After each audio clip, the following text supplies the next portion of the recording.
ভাই এখন কিন্তু দুলছে কিন্তু এই ব্রিজটা। আর নিচ দিয়ে এই তোরসা নদী দেখো ভাই, প্রচন্ড কাঁপছে দেখা, কি বলার মতন নয়। ও ভিউটা কি ভাই, ভিউটা দেখো। এই হাতি হাতি হাতি এই হাতি এই হাতি হাতি হাতি আস্তে আস্তে আস্তে আস্তে আস্তে পালিয়ে যাবে আস্তে আস্তে। এই দেখো ফার্স্টেই কিন্তু হাতির দেখা। এই দেখো এখানে কিন্তু দুটো হাতি দেখতে পাচ্ছি, এদের কিন্তু টিম কিন্তু রয়েছে।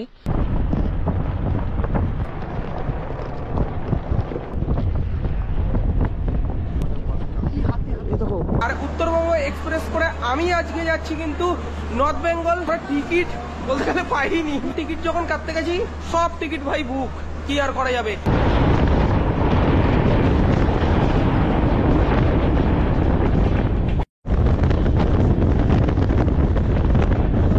আর এখানে রয়েছে রুম, রুমে ঢুকেই কিন্তু এখানে দেখতে পারবে বেশ বড় একটা খাট, খাটের মধ্যে রয়েছে ব্ল্যাঙ্কেট, রয়েছে টাওয়াল, রয়েছে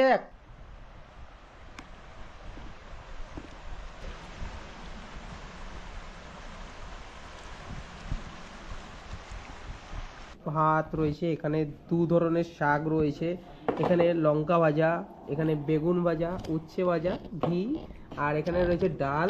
আর কাতলা মাছের সাইজটা দেখো বন্ধুরা, এই হচ্ছে কাতলা মাছ। এই হচ্ছে জয়ন্তীর সৌন্দর্য। বর্ষাকালে এই জয়ন্তী একটা ভয়ঙ্কর রূপ নেয় কিন্তু। তো অবশ্যই বর্ষাকালে এই জায়গা কিন্তু তোমরা ভিজিট করতে পারো।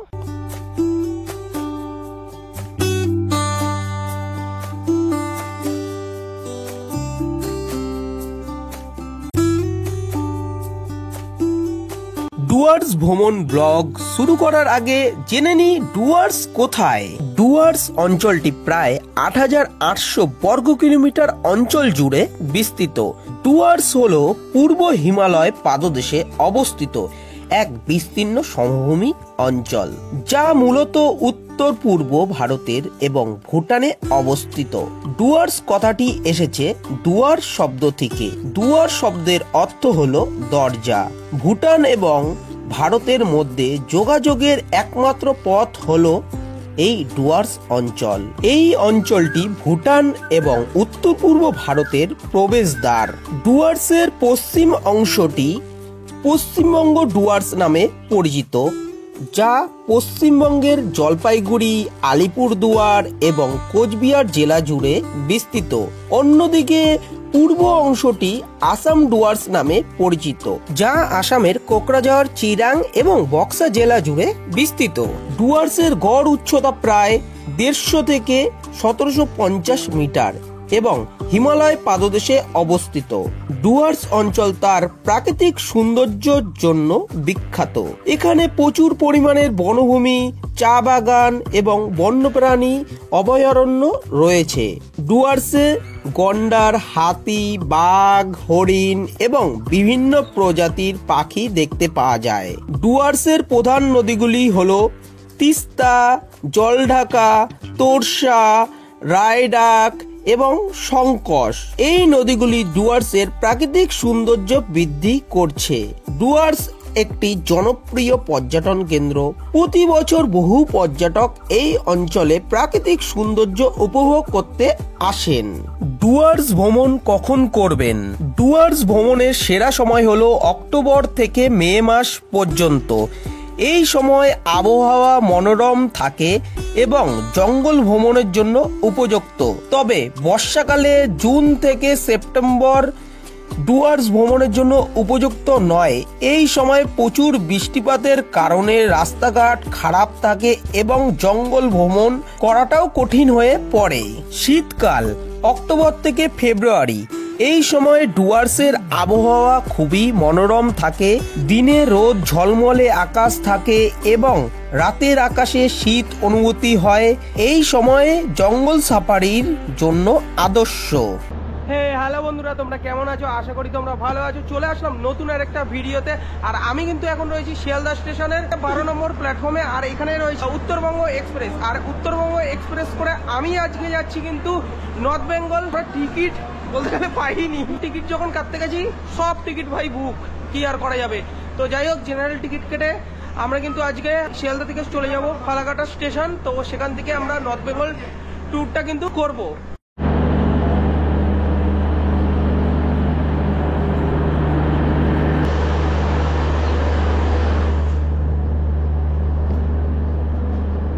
আর শিয়ালদা স্টেশন থেকে কিন্তু আজকে আমরা যাব কিন্তু 660 কিলোমিটার। জেনারেল টিকিটে যেতে হচ্ছে ভাই, কতটা খাটনি হবে আমি নিজেই বুঝতে পারছি। শিয়ালদা থেকে ফালাকাটা পর্যন্ত আমরা টিকিট করে নিয়েছিলাম, 200 টাকা কিন্তু পড়েছে আনরিজার্ভ কম্পার্টমেন্টে। উত্তরবঙ্গ এক্সপ্রেস কিন্তু আজকে ছাড়বে রাত 7:40-এ আর কালকে পৌঁছাবে সকালবেলায় 8:15-তে। Good morning for North Bengal. গতকাল রাতে শিয়ালদা স্টেশনে আমরা তো জেনারেল কম্পার্টমেন্টে উঠেছিলাম উত্তরবঙ্গ এক্সপ্রেসে। এত ভিড় ছিল আর ভিড়ের কারণে নিজেও রেস্ট ঠিক মতো নিতে পারিনি আর ব্লগও করতে ইচ্ছা করেনি। যাই হোক, সকাল হতে চললো, আমরা পৌঁছে গেছি উত্তরবঙ্গ ডুয়ার্সে। আর কিছুটা পথ রয়েছে, তারপরে আমরা পৌঁছে যাব ফালাকাটায়। আর ফালাকাটা দিয়ে শুরু হবে আজকের ডুয়ার্স ভ্রমণ। তাছাড়া তোমাদের বলে রাখি, যারা ডুয়ার্স ভ্রমণের প্ল্যান করছো অবশ্যই আগেভাগে ট্রেনের টিকিট কেটে নেবে, তাহলে তোমরা কিন্তু খুব সুন্দরভাবে এই ডুয়ার্স ভ্রমণটা করে নিতে পারো।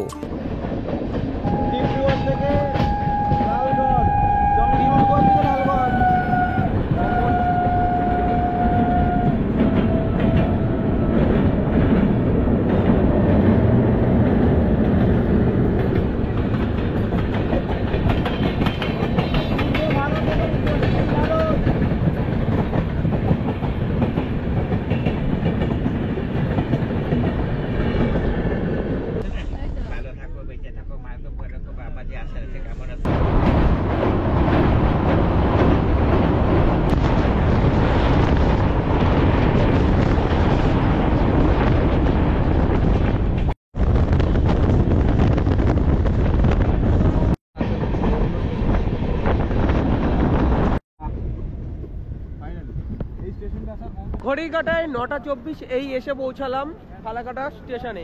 কালকে রাতের বেলা কিন্তু শিয়ালদা স্টেশন দিয়ে তো দেখলেই আমি 7:40-এ আমি উত্তরবঙ্গ এক্সপ্রেস ধরে আজকে সকালবেলা 9:24-এ নামলাম এই ফালাকাটা স্টেশনে। আর এই ট্রেনের টাইম কিন্তু 8:15-তে। এই ট্রেন এখনো লেটে চলছে। স্টেশনের বাইরেই কিন্তু রয়েছে আমাদের গাড়ি দাঁড়িয়ে রয়েছে, সেই গাড়িতে করে আজকে সবার প্রথমে যাব রিসর্টে। এই ট্রেনের টাইম হয়ে গেছে, ট্রেন কিন্তু ছেড়ে দেবে এখনই। 13147 উত্তরবঙ্গ এক্সপ্রেস, এই ট্রেন এখন চলে যাবে বামনহাটির দিকে।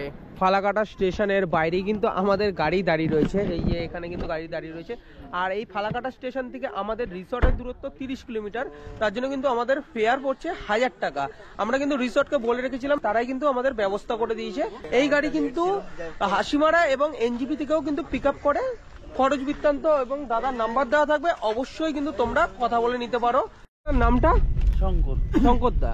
আচ্ছা, এই শঙ্কর দাই কিন্তু আমাদের এই ফালাকাটা স্টেশন দিয়ে নিয়ে যাচ্ছে আমাদের রিসর্টে।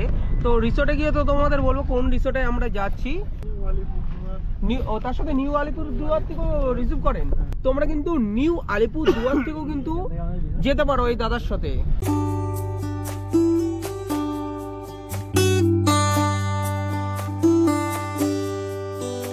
এখান থেকে আমরা করে নিলাম ব্রেকফাস্ট। আর ব্রেকফাস্টে কিন্তু ছিল লুচি, তার সাথে ছোলা মটর ছিল, তার সাথে কিন্তু আমরা মিষ্টি খেলাম।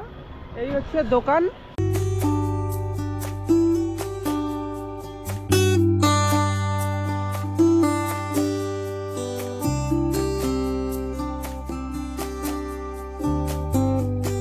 এই গাড়িতে করে চলে এসেছি এই জলদাপাড়ার মধ্যে কিন্তু একটা সুন্দর রিসর্ট। আর এই রিসর্টটা আমি তোমাদের আগে দেখাই। দেখো, চারি সাইডে সুপারি গাছের মাঝখানেই কিন্তু রয়েছে এমন একটা সুন্দর রিসর্ট, জলদাপাড়া বনান্ত নিবাস। আমরা কিন্তু তোমাদের এই রিসর্টটাই কিন্তু আজকে ঘুরিয়ে দেখাবো। শুধু রিসর্ট ঘোরাবো তাই নয়, কিন্তু এই জলদাপাড়ায় এসে কিন্তু এখানে সাফারি থেকে শুরু করে আরো অনেক কিছু করতে পারবে। মানে বিভিন্ন জায়গা কিন্তু তোমরা ঘুরে নিতে পারবে, সেগুলোও কিন্তু থাকবে এই ভিডিওতে। অবশ্যই তোমাদের ভিডিওটা প্রথম থেকে শেষ পর্যন্ত দেখে নিতে হবে। জলদাপাড়া বনান্ত নিবাস এই রিসর্ট এখানে রয়েছে। কাঠের কাজ দেখো, উপর দিয়ে ডেকোরেশনটা দেখো, খুব সুন্দরভাবে কিন্তু ডেকোরেট করেছে। আর সিঁড়িটা দেখো কাঠের তৈরি। তোমাদের এই রিসর্টের রুম দেখাবো। খুব সুন্দরভাবে কিন্তু এরা ডেকোরেট করেছে। তাহলে চলো যাওয়া যাক। এই যে এই পাশে রয়েছে রুমগুলো, আর এই সাইডে কিন্তু ব্যালকনিটা রয়েছে, এই সাইডের ভিউটা দেখতে পারবে। আর এখানে রয়েছে রুম, রুমে ঢুকেই কিন্তু এখানে দেখতে পারবে বেশ বড় একটা খাট, খাটের মধ্যে রয়েছে ব্ল্যাঙ্কেট রয়েছে, টাওয়াল রয়েছে, একটা সাবান রয়েছে, আর ওখানে দেখো পিলো দেওয়া রয়েছে। এখানে আয়না, এখানে তোমার সামগ্রিক জিনিসগুলো তোমরা রাখতে পারো। এখানে একটা ড্রয়ার রয়েছে, আর এখানে পাখা, টিভি আর চার্জিং এর কিন্তু ব্যবস্থা রয়েছে। এই হচ্ছে রুম, আর এখান দিয়ে উইন্ডো রয়েছে, উইন্ডো দিয়েও কিন্তু বাইরের ভিউটা কিন্তু তোমরা দেখতে পারবে। দেখো অ্যাটাচ ওয়াশরুমে রয়েছে বেসিন রয়েছে, আয়না রয়েছে, শাওয়ার, গিজার, ওয়েস্টার্ন স্টাইলের কোমোড, কল, এই সমগ্র জিনিসগুলো কিন্তু এই রুমে দেখতে পারবে।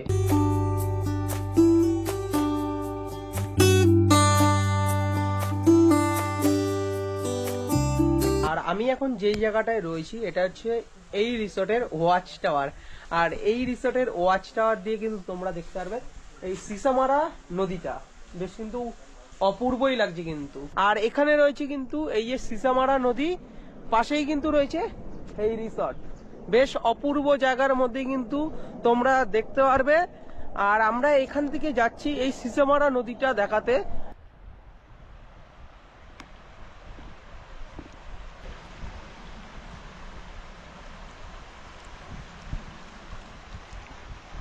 এখানে রয়েছে রিসর্ট, আর রিসর্টের এই পাশেই রয়েছে কিন্তু ডাইনিং এরিয়া। এখানে ডাইনিং এরিয়া এখানে দেখতে পাচ্ছ, এখানে একটা টেবিল, এখানে একটা টেবিল, আর এখানেও আবার রিসেপশনটা এই জায়গাটায় কিন্তু রয়েছে দেখো। আর এখানেই কিন্তু আজকে দুপুরবেলার লাঞ্চটা করব। ফ্রেশ হয়ে কিন্তু চলে এসেছি আমাদের এই রিসর্টের ডাইনিং এরিয়ায়, আর এই ডাইনিং এরিয়ায় এসে কিন্তু আমাদের দুপুরের লাঞ্চ চলে এসেছে।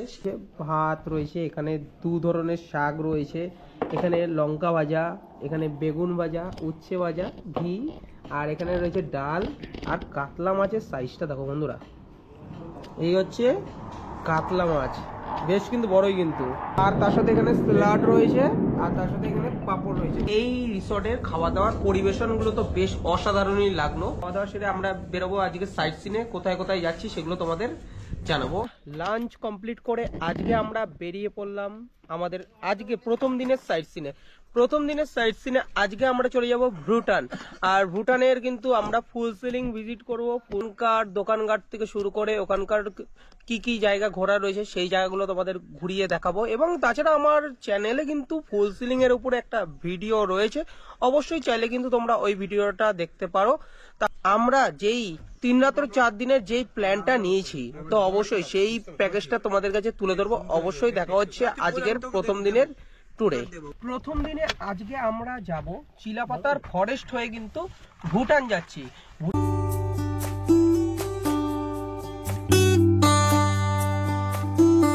আমরা চলে এসেছি চিলাপাতা ফরেস্ট, আর এই চিলাপাতা ফরেস্টের এখানে কিন্তু পারমিশন একটা অফিস রয়েছে, এখানে কিন্তু তোমাদের পারমিশনটা করিয়ে নিতে হবে। আর এটা কিন্তু জলদাপাড়ার মধ্যেই কিন্তু পড়ছে, আর এই পারমিশন করিয়ে কিন্তু আমরা এখান থেকে চলে যাব ভুটানে।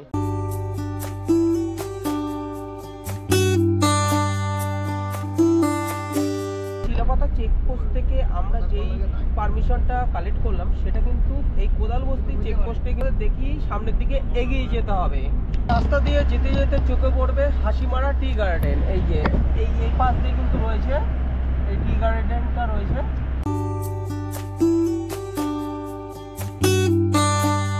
এটা হচ্ছে জয়গাঁও, এটা হচ্ছে ইন্ডিয়ার মানে ভারতের লাস্ট শহর মানে জয়গাঁও। দেখতে পাচ্ছ এখানে মার্কেটগুলো রয়েছে, পরপর কিন্তু এখানে মার্কেটগুলো তোমরা দেখতে পারবে। আর ওপারটায় আমরা এখান দিয়ে তো ভুটানে প্রবেশ করব, ওটা কিন্তু ভুটানের এন্ট্রি পয়েন্ট, আর ওখানে কিন্তু ফুল সিলিং। তারপরে তো ওখান থেকে তোমরা থিম্পু থেকে শুরু করে আরও বিভিন্ন জায়গা কিন্তু তোমরা ঘুরে নিতে পারো। এই পাশ দিয়ে কিন্তু আমরা হেঁটে ভুটান প্রবেশ করেছিলাম, ভুটানের মেন গেট। গাড়িগুলো এন্ট্রি করারই কিন্তু এটা রাস্তা। আর ভুটান এন্ট্রি করার জন্য কিন্তু প্রয়োজন এই যে আমার হাতে রয়েছে আই কার্ড, মানে তোমার আধার কার্ড বা ভোটার কার্ড দিয়ে কিন্তু তোমরা ভিজিট করতে পারো। আর আমরা এখান দিয়ে ভিজিট করব, তাহলে চলো যাওয়া যাক। এ দেখো এই পাশে রয়েছে পেট্রোল পাম্প, ভারতীয় পেট্রোল পাম্প, যেখানে আমি তোমাদের দেখেইছিলাম একদম অনেক কম মূল্যে কিন্তু পেট্রোল এখানে পাওয়া যায়। আর ডিজেলের প্রাইসটাই কিন্তু এই ভুটানে একটু বেশি। পেছনে হলো আমাদের ইমিগ্রেশনে জাস্ট তোমার নাম টাম জিজ্ঞাসা করলো, বারকোড ছিল, বারকোডটা স্ক্যান করেই আমাদের কিন্তু এই ভুটানে প্রবেশ করলাম। আমরা এখান থেকে সরাসরি চলে যাব হ্যাঙ্গিং ব্রিজ। এখানে রয়েছে ভুটানের বাড়িঘর এবং নিচের দোকান টোকান রয়েছে। এখানে থাকারও কিন্তু অনেক হোটেল রয়েছে।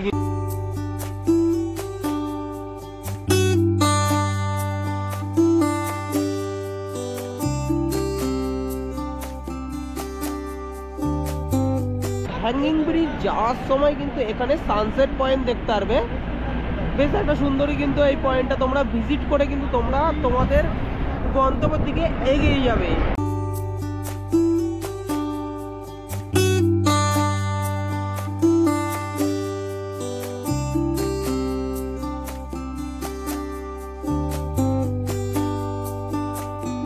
তো এখানে রয়েছে হ্যাঙ্গিং ব্রিজ, আর হ্যাঙ্গিং ব্রিজের ওই সাইডে যেই নদীটা আসছে, আর এই নদীটার নাম কিন্তু তোরসা নদী, আর এখানকার লোকেরা কিন্তু আমাচু নদী বলে।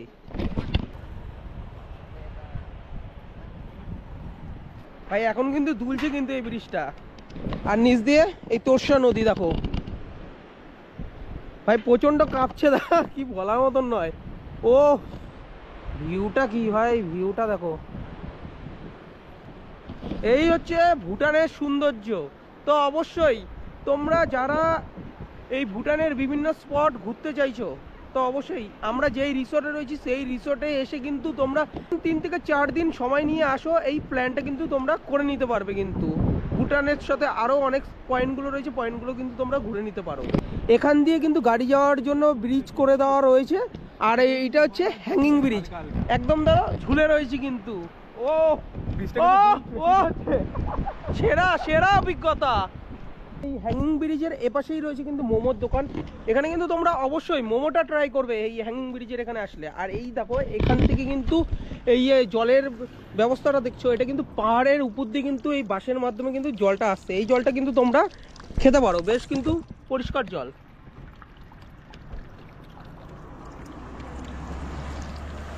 আর এটা কিন্তু পাহাড়ি জল, অবশ্যই তোমাদের কিন্তু ক্ষতি হবে না। তোমাদের তো এই হ্যাঙ্গিং ব্রিজটা দেখিয়ে দিলাম, আর বেশি দেরি করবো না। এখান থেকে আরো 2টো পয়েন্ট রয়েছে, 2টো পয়েন্ট দেখেই কিন্তু আমরা ফিরবো আমাদের রিসর্টে।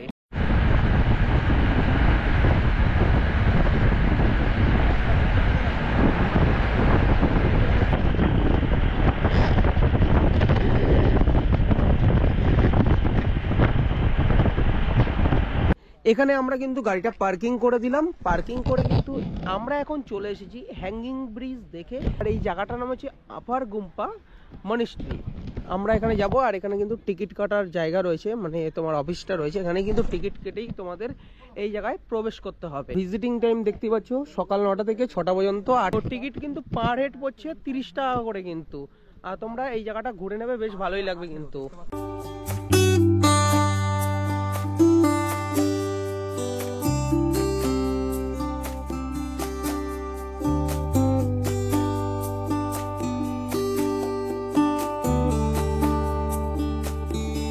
এই মনিস্ট্রির উপর দিয়ে কিন্তু ভুটান শহরকে দেখতে পারবে। দেখো এই হচ্ছে ভুটান শহর, সানসেট পয়েন্ট কিন্তু। হ্যাঁ এই হচ্ছে মনিস্ট্রিটার লাইটিংটা দেখতে পাচ্ছ, ভিতরে তো ভিডিও করে আলাদা। ওকে এখান থেকে যা দেখতে পাচ্ছ আর কি, এই হচ্ছে মনিস্ট্রি দেখতে পাচ্ছ। মনিস্ট্রিটা তোমাদের তো ঘুরিয়ে দেখালাম, আর এখান থেকেই তো আমি তোমাদের এই মনিস্ট্রিটা দেখিয়ে দিই। ভেতরে কিন্তু ক্যামেরা অ্যালাউ নেই, তার জন্য কিন্তু ভেতরে দেখাতে পারবো না। ভেতরে রয়েছে গৌতম বুদ্ধর মূর্তি রয়েছে, তার সাথে কিন্তু অনেক মূর্তি কিন্তু তোমরা দেখতে পারবে। অবশ্যই তোমরা ভিজিট করো, বেশ ভালোই লাগবে কিন্তু।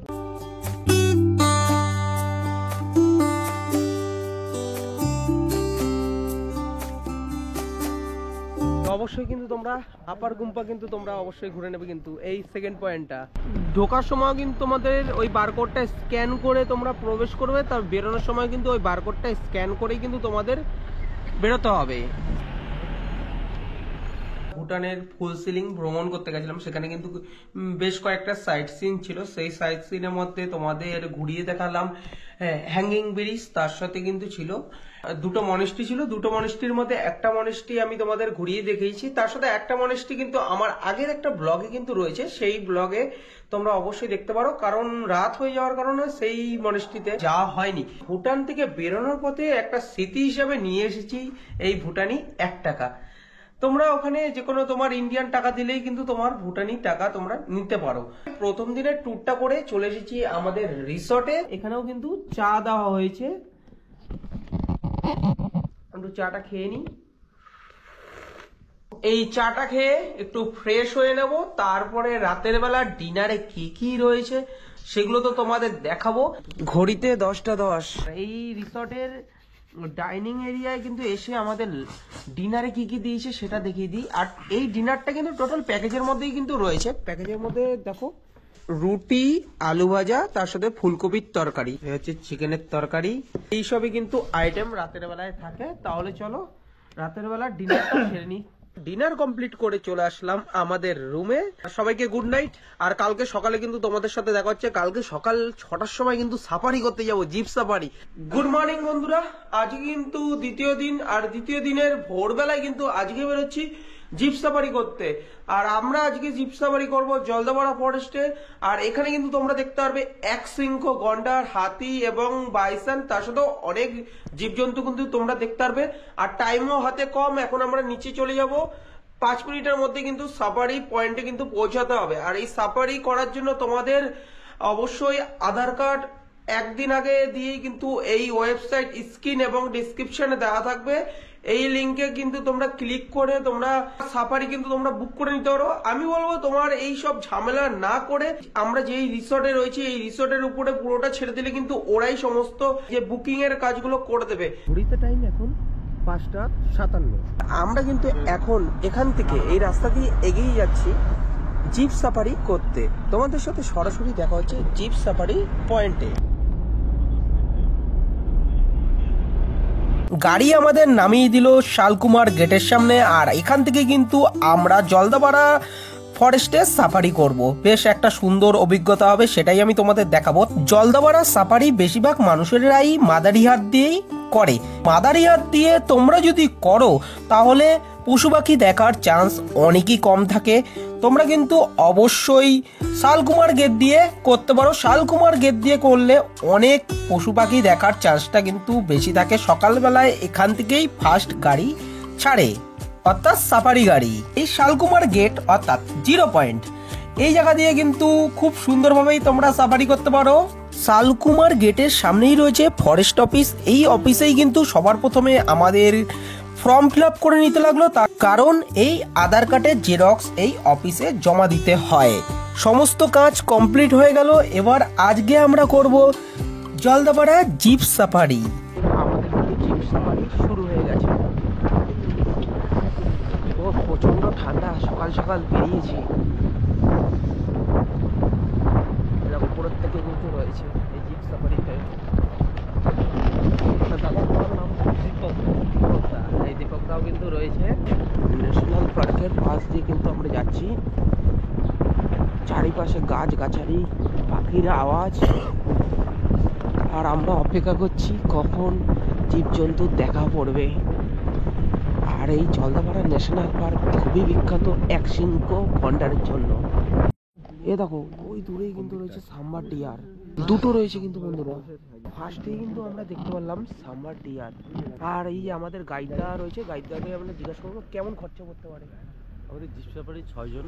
সকালবেলা হচ্ছে 3430 টাকা। আচ্ছা। আর বিকেলবেলা যে লাস্ট ট্রিপটা হয় সেটা হচ্ছে 3730 টাকা। কারণ বিকেলবেলা হচ্ছে ওই বড় নৃত্য দেখানো হয় তার জন্য। তাহলে তো বুঝতেই পারলে কেমন খরচা পড়বে এই সাফারি করতে।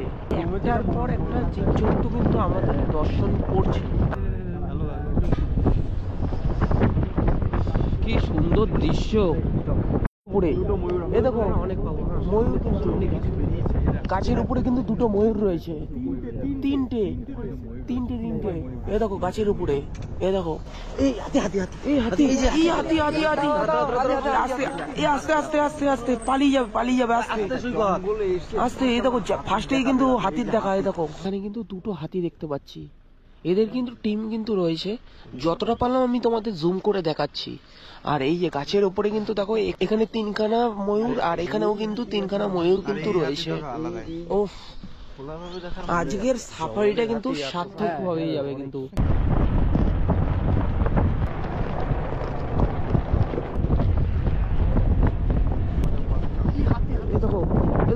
এখন আমি চলে এসেছি Jaldapara wash tower. Jaldapara wash টাওয়ারে এসে কিন্তু ওই দূরে দেখা যাচ্ছে কিন্তু এক শৃঙ্গ গন্ডার।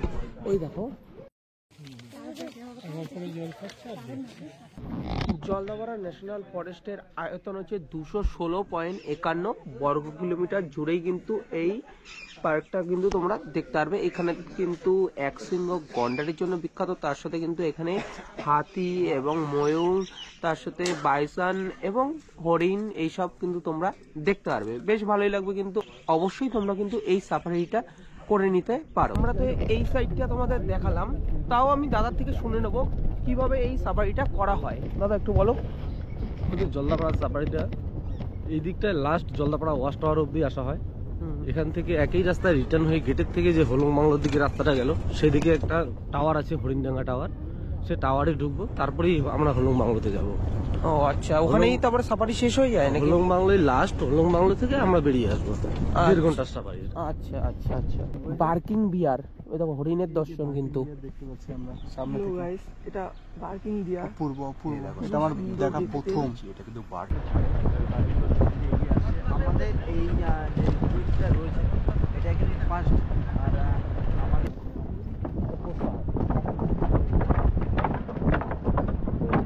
এখান থেকেও কিন্তু এলিফ্যান্ট সাফারি হয়, আর এখান থেকে সাফারি করার জন্য কিন্তু তোমাদের অনলাইনে টিকিট করে নিতে হবে। তারপরে কিন্তু তোমরা এখানে প্রাইভেট গাড়ি বা পার্সোনাল গাড়িগুলো কিন্তু রেখে এখান থেকে সরাসরি এলিফ্যান্ট সাফারি করতে পারো। আর তো আমরা যেখান দিয়ে 0 পয়েন্টে দিয়ে করলাম, জলদাপাড়া 0 পয়েন্ট, ওখান দিয়ে কিন্তু তোমরা অফলাইনে কিন্তু এলিফ্যান্ট সাফারি করতে পারো। আর আমরা এখান থেকে সরাসরি চলে যাব হলং বাংলোর দিকে। তাহলে চলো যাওয়া যাক। আর সোজাসুজি দেখতে পাচ্ছ, এটা কিন্তু হলং বাংলো। ইলেকট্রিক শর্ট সার্কিটে পুড়ে যাওয়ার জন্য কিন্তু এখন এই অবস্থায় পরিণত হয়েছে, এখন টুরিস্ট ডেস্টিনেশন হয়ে উঠেছে। এখানে রয়েছে হলং নদীটা। তোমাদের তো এই হলং বাংলোর সাইডটা দেখালাম, আর এখান থেকে আর একটাই স্পট, মানে বলতে গেলে এখানে একটা টাওয়ার রয়েছে, সেই টাওয়ারটা ভিজিট করব।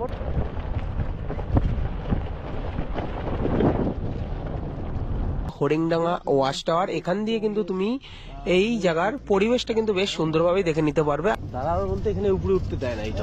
আর এই দেখো, এখানে ময়ূর রয়েছে। জিপ সাফারি কিন্তু আজ সার্থক হয়ে গেছে কিন্তু। অবশ্যই তোমাদের আবারও বলছি, সকালবেলার ফার্স্ট সাফারিটা কিন্তু তোমরা করলে কিন্তু সব থেকে বেটার হবে।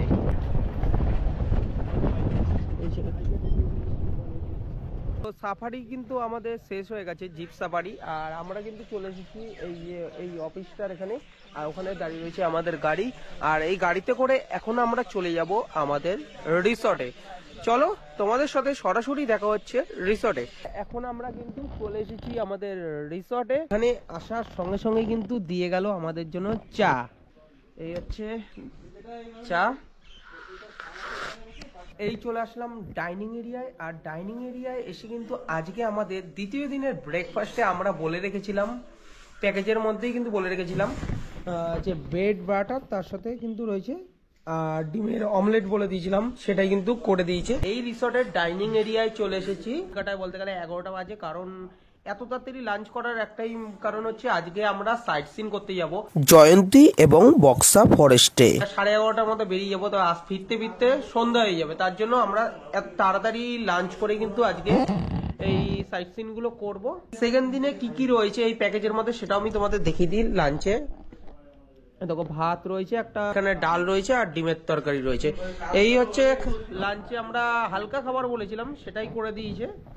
তো এটা খেয়েই আজকে বেরোবো সাইড। উঠে বললাম গাড়িতে। আর এখান থেকে আজকে শুরু হলো দ্বিতীয় দিনের প্রথম স্পট জয়ন্তী। তারপরে আমরা এখান দিয়ে জয়ন্তী ঘুরবো, এবং জয়ন্তী ঘুরে তারপরে চলে যাবো বক্সা ফরেস্টে। রাস্তা দিয়ে যেতে যেতে পড়লো মথুরা চা বাগান। এ দেখো,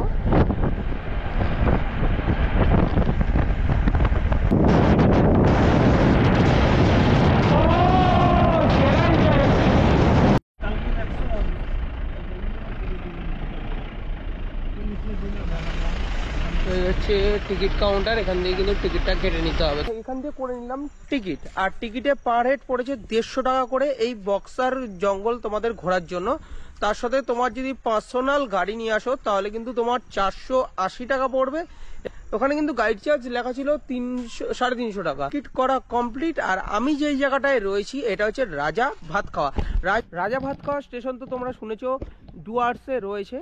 তো এই জায়গাটাই কিন্তু আমরা এসেছি, এই জায়গা তোমাদের দেখাবো। হচ্ছে রাজা ভাত খাওয়ার এই মিউজিয়ামটা, এই পাশে দেখতে পারবে। এ দেখো রাজা ভাত খাওয়ার নামটা কেন হয়েছে সেই বিষয়টা কিন্তু এখানে বাংলাও লেখা রয়েছে, ইংলিশেও লেখা রয়েছে। তোমরা কিন্তু স্পজ করে কিন্তু এই বিষয়টা পড়ে নিতে পারো। আর ভিতরেই রয়েছে মিউজিয়াম, এই হচ্ছে মিউজিয়াম।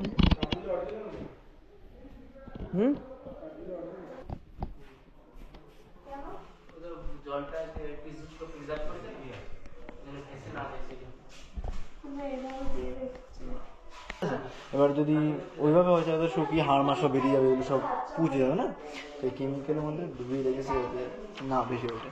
আচ্ছা আচ্ছা,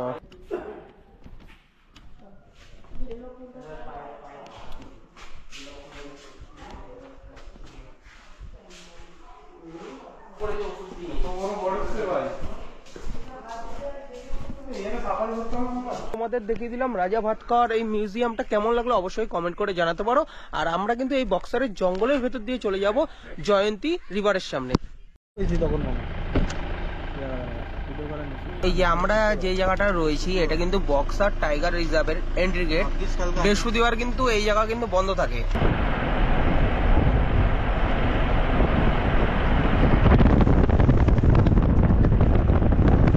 এই সোজাসুজি যে রাস্তাটা চলে যাচ্ছে এটা কিন্তু বক্সার জঙ্গলের দিকে চলে যাচ্ছে। আর আমরা এই যে ডানাতে যে রাস্তাটা চলে যাচ্ছে এটা কিন্তু আমরা জয়ন্তীর দিকে যাব। আর এখান থেকে জয়ন্তী 5 কিলোমিটার। বালা নদী, দেখো বালা নদী, আর ওখানে কিন্তু পাহাড়টা রয়েছে ভুটান পাহাড়, এখানে বালা নদী।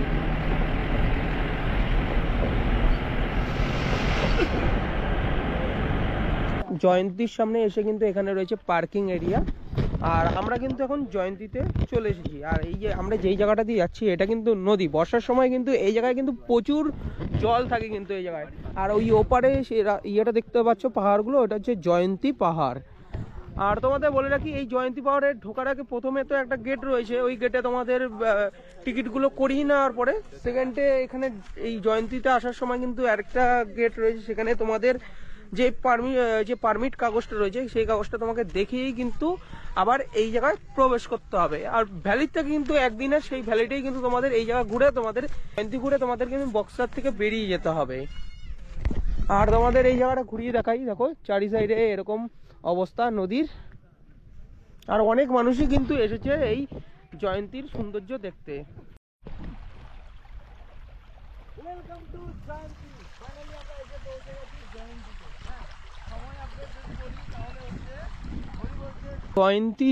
জয়ন্তী রিভারের এই পাশে রয়েছে জয়ন্তী পাহাড়। জয়ন্তী পাহাড়ের ওপারেই রয়েছে কিন্তু ভুটানের পাহাড় কিন্তু রয়েছে।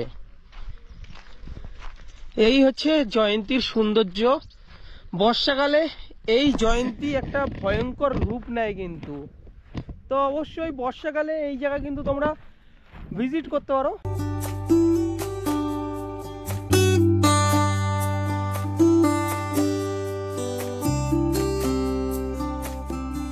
জয়ন্তী রিভারের এ পাশে রয়েছে খাওয়া দাওয়ার হোটেল রয়েছে। তো তোমরা যখন আসছো দুপুরবেলার লাঞ্চটা কিন্তু এখানেই সেরে নিতে পারো। আমরা এখান দিয়ে একটা পয়েন্ট দেখে আমরা সরাসরি চলে যাব রিসোর্টে যেতে যেতে রাত হয়ে যাবে, মানে রাত বলতে সন্ধ্যা হয়ে যাবে, মোটামুটি 6টা-7টা হয়ে যাবে। তারপর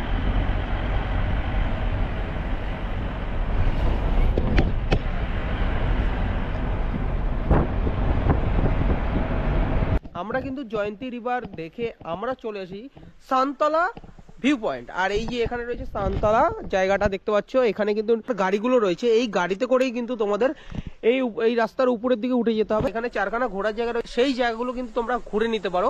তাহলে চলো এবারে তোমাদের দেখাই কোথায় কোথায় তুমি এখান থেকে ঘুরতে পারবে। টোটাল 3খানা স্পট তো ঘুরতেই পারবে। দেখো সান্ত্রাবাড়ির নিচেই রয়েছে 0 পয়েন্ট, তারপরে বক্সার ফোর্ট আর লেপচাকা।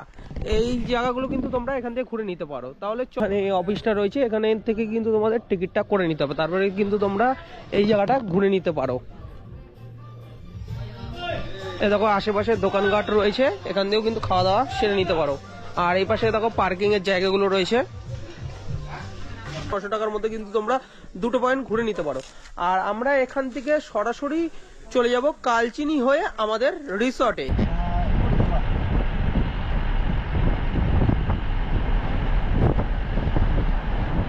আজকে আমাদের ট্যুরে কিন্তু লাস্ট ডেস্টিনেশন এই ডিমা ব্রিজ। ডিমা ব্রিজের পাশেই রয়েছে কিন্তু ডিমা নদী। তো ওখান দিয়ে কিন্তু সূর্য অস্ত যাচ্ছে, বেশ কিন্তু সুন্দরই লাগছে। কিন্তু এখানে কিন্তু এই মোমো রয়েছে, দেখো ছোট ছোট এই মোমো 7 পিস থেকে 20 টাকা দাম।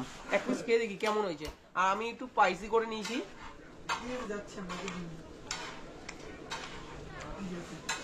ভেজ মোমো খেতে কিন্তু খুবই ভালো। অবশ্যই কিন্তু জলদাবার আসলে এই মোমো কিন্তু ট্রাই করতেই হবে তোমাদের। চলো খেয়ে নি। 7:58 আর এখানে চালু হয়ে গেছে বনফায়ার। এখানে হবে কিন্তু চিকেন বারবিকিউ। তো আমরা বলে রেখেছিলাম এটা কিন্তু প্যাকেজের বাইরেই কিন্তু বারবিকিউটা।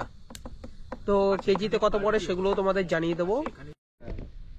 এখানে চিকেনের সাইজগুলো দেখো অনেকটা বড় বড়। সুন্দর দেখো সেটআপটা আমাদের। বারবিকিউ ম্যারিনেট হয়ে চলে এসেছে, প্লেটে সাজিয়ে দিয়েছে, বেশ বড়ই কিন্তু সাইজ। আর 1 কিলো কিন্তু তোমাদের বললাম 1000 টাকা পড়বে। সবাই মিলে এক পিস করে আপাতত নিয়েছি। তো এখন এটা খাবো, কেমন হয়েছে সেটা তোমাদের বলবো। তো চলো খেয়ে দেখি। অসাধারণ, হেভি হয়েছে কিন্তু। ঘড়িতে এখন 10:30 আর আমাদের এই রিসর্ট থেকে কিন্তু ডিনার চলে এসেছে। ডিনারে কি কি রয়েছে সেটা আমি তোমাদের দেখাই। এ দেখো এখানে রয়েছে রুটি আর এখানে রয়েছে বেগুন পোড়া। এটা হচ্ছে আমার ফেভারিট, মানে বেগুন পোড়া হলে তো আর কোনো কিছু প্রয়োজনই পড়ে না। তার সাথে এই যে লেগ পিসের সাইজটা দেখো, ও এরকম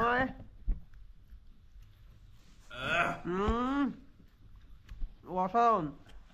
আর প্রসেনজিৎ দা রান্না বান্না একদম অসাধারণ করে।